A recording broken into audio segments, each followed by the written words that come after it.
Hey, quick question. How is it that almost every country on this planet is in debt? And not just a little debt. I'm talking we owe more than our grandchildren can count kind of debt. Like, if debt were a mountain, some of these countries are standing on Mount Everest wearing flip-flops. You ever see a country like the US, Germany, or Japan, countries that make billions daily, and think, wait a second, who the heck do they owe money to? Aliens? Mars? Jeff Bezos? Yeah, welcome to the greatest economic mystery nobody really explains properly until now. Because in this video, we're diving deep into why every country is in debt, even the rich ones, who they owe it to, why no one ever seems to pay it off, and why the solution isn't just print more money unless you're really into turning your economy into a flaming dumpster fire. Let's go. The Global Debt Club. Everyone's invited. If countries had credit cards, Earth would have been repoed by now. Let's look at a few members of this debt Olympics. USA, over $36 trillion in debt. That's a T for trillion, not a typo. Japan, debt-to-GDP ratio over 200%. Yes, they owe twice as much as they produce. France, constant protests and over $3 trillion in debt, multitasking.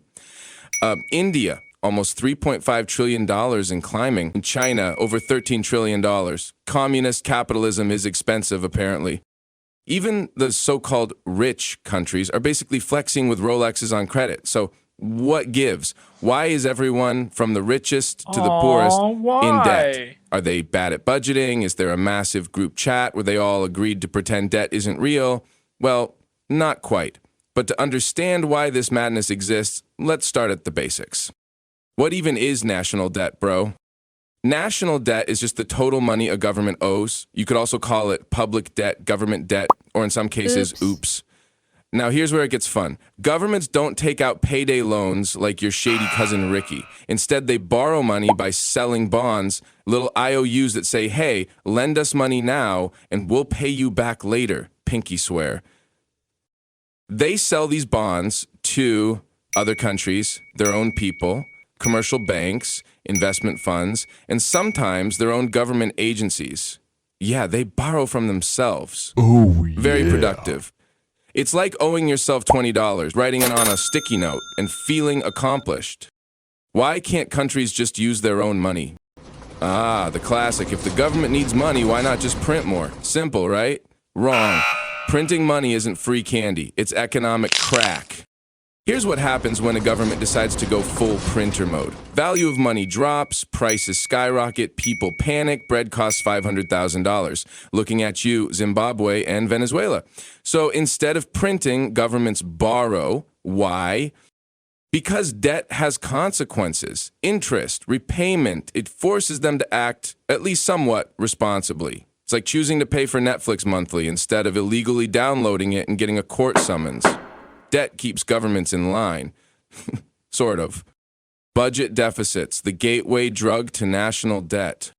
Okay, now we're in the juicy part. Countries borrow money when they spend more than they earn. It's called a budget deficit, and it happens a lot. Here's the math. If the government collects $4 trillion in taxes, but spends $5 trillion on healthcare, roads, education, and a surprisingly large amount of money on miscellaneous, then guess what? They borrow the remaining $1 trillion.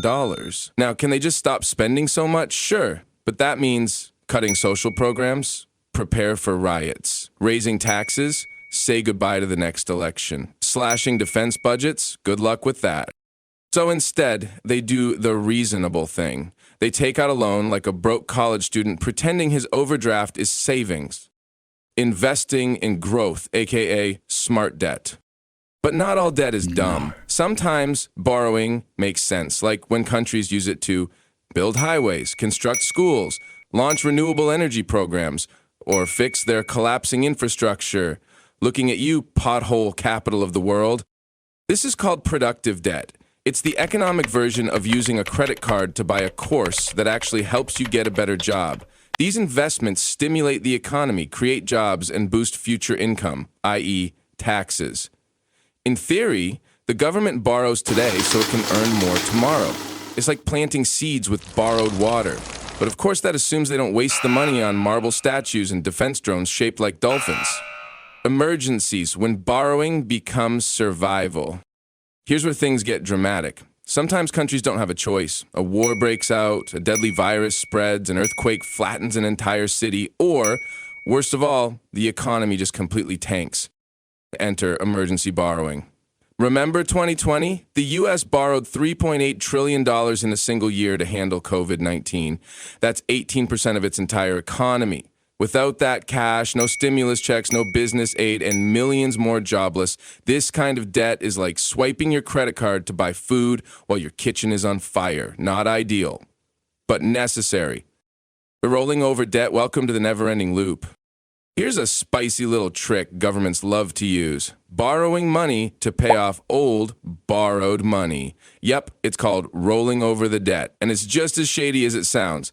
Let's say a country borrowed $100 billion in 2010, and it's due in 2020. But surprise, they can't pay it back because they've spent that money on things like overpriced submarines and suspicious infrastructure projects. So what do? They borrow another $100 billion in 2020 to pay off the 2010 loan. Problem solved? Nope. That's like using a new credit card to pay off your old one, then acting like you're a financial genius. And countries do this all the time. It's legal. It's normal. And it's also how you end up with $36 trillion in debt and a "don't worry, we got this" attitude. Who lends this much money? Great question. Because you might be thinking, where is all this money coming from? Who's out here casually lending trillions? Spoiler, it's not your grandma. There are three main lenders. 1. Domestic investors.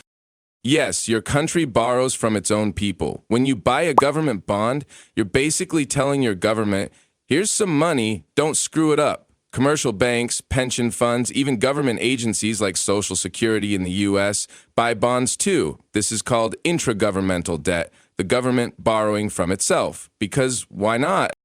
2. Foreign governments and investors.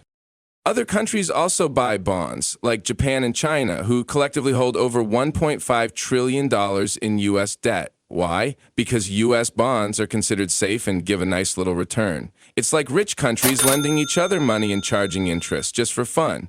But if you're a weaker country with an unstable economy, good luck. Foreign investors will avoid you like a suspicious pop-up ad. 3. Institutions like the IMF and World Bank. When countries are in deep trouble, aka broke, they go to the IMF. Think of the IMF as the strict uncle of global finance. They'll lend you money, but with conditions. Serious ones: raise taxes, cut government spending, privatize state-owned stuff. Translation: less public benefits, more protests. Ask Greece. Or Argentina. Or Sri Lanka. Debt-to-GDP ratio. Is there a point of no return?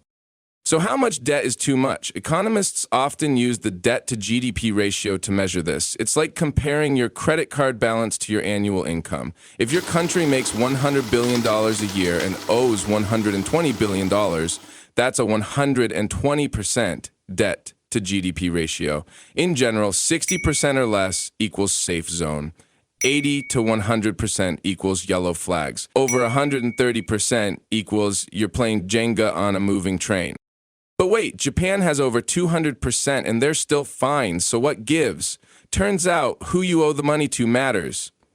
Japan owes most of its debt to its own citizens, so even if things go south, it's basically a family problem. But if you owe money to outsiders who don't love you back, you're in trouble. Can a country be debt-free? Technically, yes. Realistically, absolutely not. Debt-free countries are like unicorns. Cute in theory, dead in reality. Even Macau, one of the few places with no public debt, isn't a full country. It's a small gambling heaven run by China with more casinos than schools. Other countries? Nope. Even the rich ones stay in debt on purpose. Why? Because debt helps grow the economy. Bonds create safe investment options, and paying it all off would require either massive spending cuts, cue riots, or sky-high taxes, cue political suicide. No thanks. So why is everyone in debt and weirdly fine with it? Let's recap. Countries borrow money because they spend more than they earn. They use debt for growth, emergencies, and sometimes just to patch holes. They borrow from their own people, foreign countries, and big institutions. Debt isn't inherently bad, but too much of it, mismanaged, is economic doom. So the next time someone says, why doesn't our country just pay off its debt? You can confidently answer, because that's not how any of this works. Also, shut up, Steve. Debt isn't going anywhere. And honestly, neither are we. Thanks for watching. Hit that like button if your country owes someone money. So basically everyone watching. And don't forget to subscribe if you want more videos that explain scary financial stuff in a way that doesn't put you to sleep.